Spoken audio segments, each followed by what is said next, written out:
नमस्कार, काव्य शक्ति चैनल पर आप सभी का स्वागत है। यूपी बोर्ड परीक्षा बहुत ही नजदीक है। इसी को ध्यान में रखते हुए मैं आज आप लोगों के समक्ष हिंदी का पाठ्यक्रम लेके आया हूं। किसी भी सब्जेक्ट की तैयारी के लिए उसके पाठ्यक्रम की जानकारी बहुत ही जरूरी होती है कि हम कैसे पढ़ें, कैसे अधिक से अधिक उसमें हम नंबर प्राप्त करें।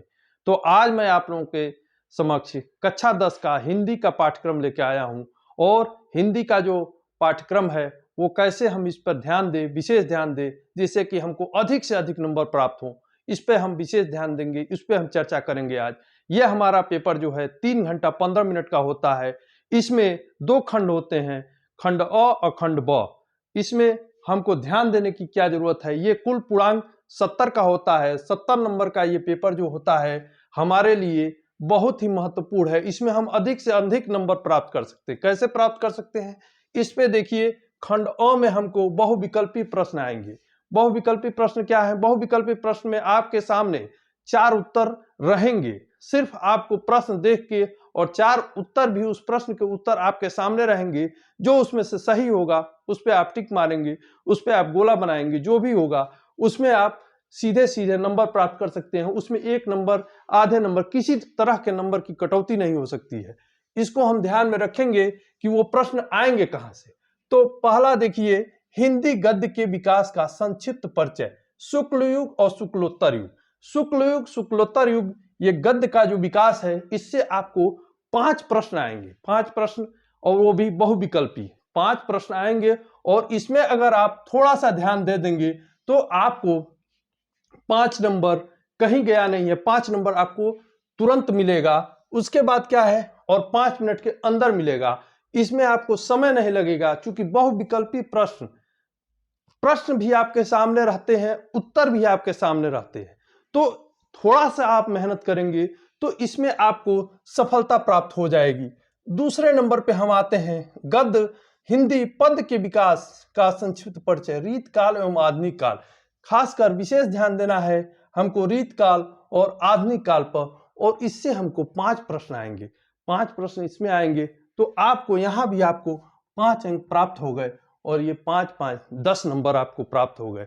और ये सारे प्रश्न आपके बहुविकल्पीय रहेंगे।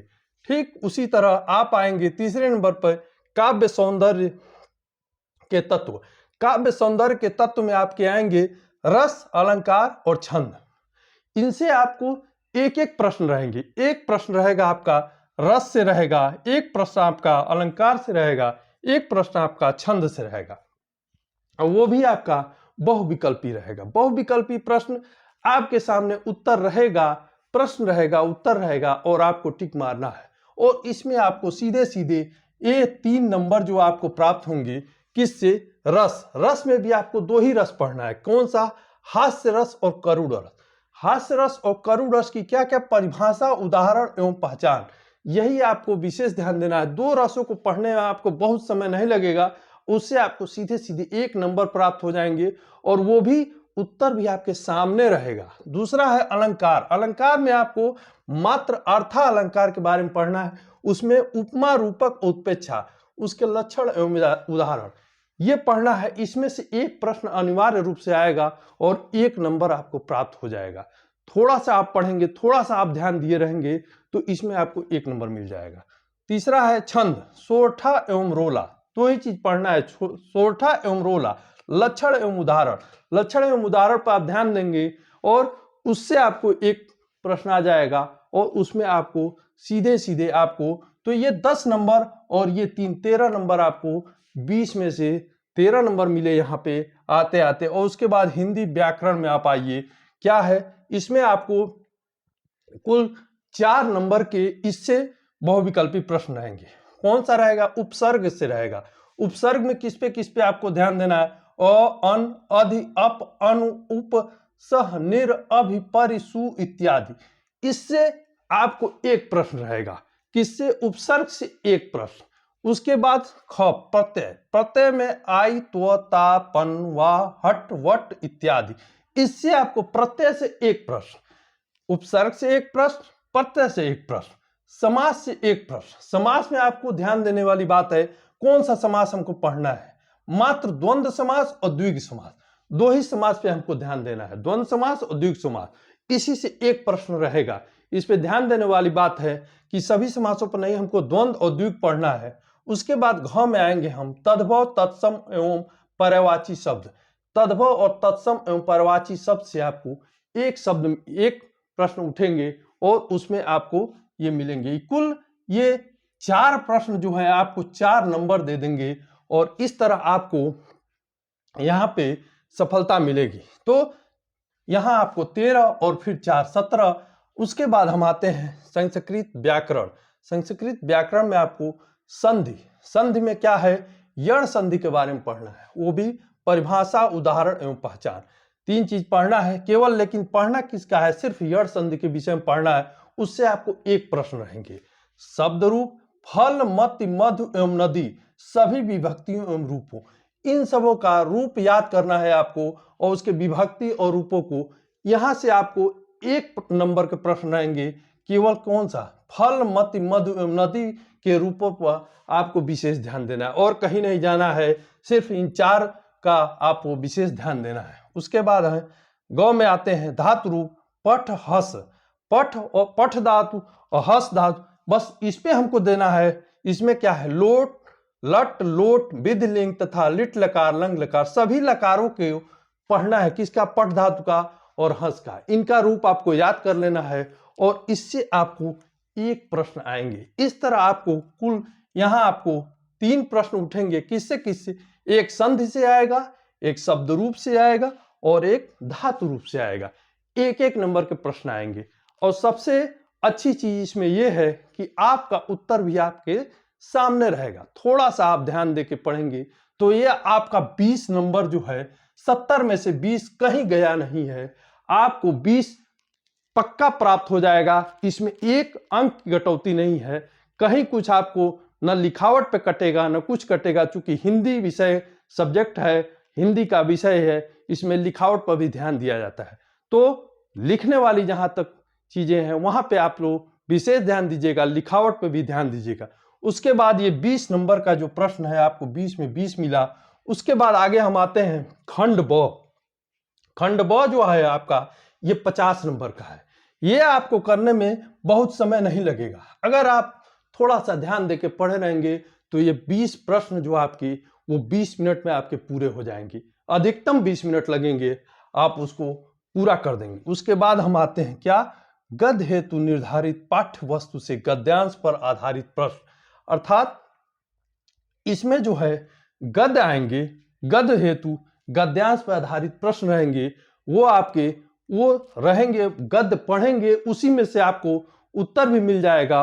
और उससे आपको 3 प्रश्न रहेंगे। उसमें क्या रहेगा कि गद्य हेतु निर्धारित पाठ्य वस्तु से गद्यांश पर आधारित, उसका संदर्भ सहित व्याख्या भी रहेगा और एक प्रश्न रहेगा। और ये आपको 6 नंबर दिलाएगा। 3 प्रश्न 2-2 नंबर के रहेंगे और ये आपको उसी गद्यांश से आप उत्तर भी छांट लेंगे। उसी तरह पद हेतु निर्धारित पाठ्य वस्तु से पद्यांश पर आधारित प्रश्न जो रहेंगे, वो पद में उनका संदर्भ सहित व्याख्या रहेगा और उससे आप 3 प्रश्न उठाएंगे और यहाँ आप 6-6 12 नंबर ये आपको प्राप्त हो जाएंगे। ये भी आपके लिए बहुत ही आसान है और इस पे थोड़ा ध्यान देंगे तो आपको ये 6 और 6 12 नंबर आपको प्राप्त होंगे। उसके बाद क्या है, यहाँ हम आते हैं संस्कृत का जो पोर्शन होता है वो भी बहुत छोटा होता है। उस पे हम अगर उसमें से गद्यांश का आएगा, उसमें संदर्भ सहित उसका अनुवाद होगा, संदर्भ सहित अनुवाद होगा। संस्कृत का गद्यांश का संदर्भ सहित हिंदी अनुवाद करना होगा, संस्कृत में रहेगा और उसका हम संदर्भ लिखेंगे। संदर्भ पे हमको 2 नंबर मिलेगा और अनुवाद पे हमको 3 नंबर मिलेगा। कुल हमको 5 नंबर मिल जाएगा। और वो भी आप जब पढ़ेंगे तो उसका अर्थ, उसका अनुवाद आप बहुत ही सरलता के साथ उसको हल कर लेंगे। उसके बाद आएंगे हम चौथा, संस्कृत का पद्यांश का संदर्भ सहित हिंदी अनुवाद। इसमें भी आपको संदर्भ पे 2 नंबर रहेगा और उसके अनुवाद पे 3 नंबर और यहाँ भी आपको 5 नंबर मिलेगा कुल। ये आपका यही, ये सब कुछ पेपर में ही रहेगा। थोड़ा सा ध्यान देंगे तो ये प्रश्न आपको हल करने में ये कहीं भी आपको दिक्कत नहीं होगी। उसके बाद हम आते हैं 5वां है निर्धारित खंड काव्य से कथानक, चरित्र चित्रण एवं तथ्य आधारित प्रश्न। और ये आपका 3 नंबर का रहेगा एक प्रश्न, जिसमें जो भी खंड काव्य आपके यहाँ चलता है, अलग अलग खंड काव्य सभी जिलों में चलते हैं, तो जो भी खंड काव्य हो एक बार उसको पढ़ लेंगे तो आपको वो याद हो जाएगा और उसमें कथानक और चरित्र चित्रण और तथ्य पर आधारित प्रश्न जो रहेंगे वो आप आसानी से हल कर लेंगे। एक बार उसको अगर उस खंड काव्य को आप पढ़ लेंगे ध्यान देके तो इस प्रश्न को भी हल कर लेंगे। उसके बाद हम आते हैं क्या, निर्धारित को छठवां जो है, निर्धारित गद्य खंड की पाठ्य वस्तु से संबंधित लेखों का जीवन परिचय और उनकी प्रमुख रचना का नाम। आप कुछ विशेष लेखकों का जीवन, 4 से 5 लोगों का लेखक उठाइए और उनका जीवन परिचय और उनकी जो कृतियां, प्रमुख रचनाएं हैं उसको याद कर लेंगे।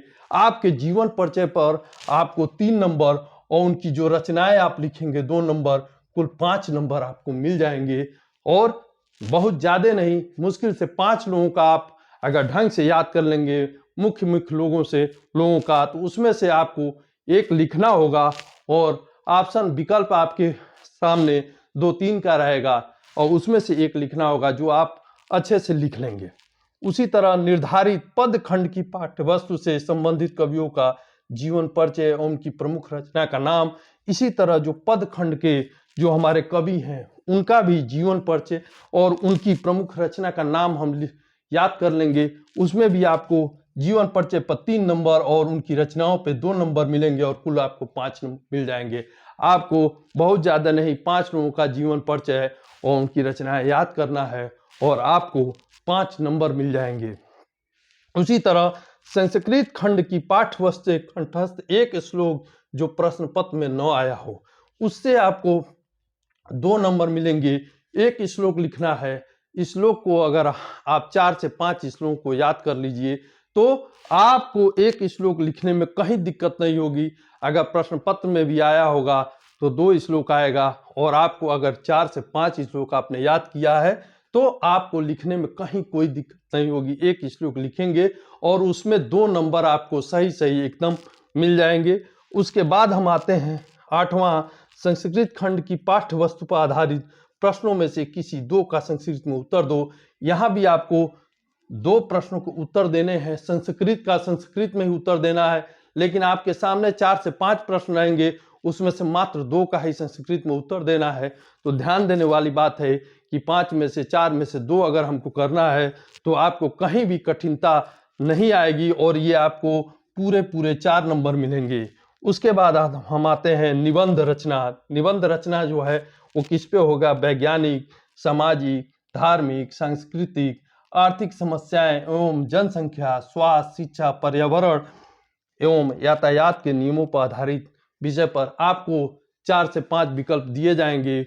उसमें से एक विषय पर आपको निबंध लिखना होगा और ये आपका 9 नंबर का होगा जो आपको अच्छे नंबर प्राप्त करा देगा। तो इस तरह अगर आप थोड़ा सा ध्यान देके अगर इसकी तैयारी करें और नियम से तैयारी करें तो आपको इसमें अच्छे से अच्छे अंक प्राप्त हो जाएंगे। तो ध्यान देने वाली बात है कि बहुविकल्पी पर आप लोग थोड़ा ध्यान दीजिए कि इसमें समय कम और नंबर ज़्यादा मिलेंगे। उसके बाद इन गद्य और पद पर भी ध्यान दीजिए। ये सब चीज़ें हैं जो पेपर में ही हैं और उससे आपको अधिक से अधिक नंबर प्राप्त कर सकते हैं। ये गद्यांश में, पद्यांश में थोड़ा से ध्यान देने वाली बात है और आपको हिंदी में बहुत ही अच्छे अंक प्राप्त होंगे। थोड़ा सा ध्यान देने की ज़रूरत है। अगर आपको वीडियो अच्छा लगा हो तो लाइक और सब्सक्राइब जरूर कीजिएगा। धन्यवाद।